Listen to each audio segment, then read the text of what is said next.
So yun, good morning po sa inyong lahat mga bossing. Kumusta po kayo dyan? Samahan niyo po ako dito sa ating ongoing project, Olivares Homes, Calamba.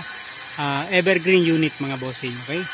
So nakapagbuhos na tayo ng concrete slab extension natin sa likod mga bossing, okay?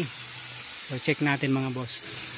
Then dito sa harapan mga boss, nakapagbuhos na rin tayo ng canopy para dun sa ating entrance, alright?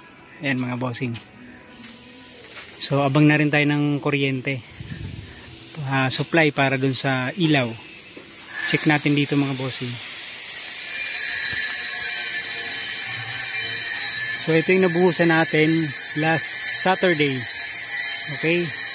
Ayan, last Friday mga bossing. So gamit natin dyan round tube na scaffolding. Okay, so ngayon activity natin sa second floor na. Alright, so nakapagpa-deliver na rin tayo ng materials mga bossing. Okay, so ito mga boss, mapapansin wala pa siyang hollow block. So design block ilalagay natin dito, yung lower type. Okay, check natin sa taas.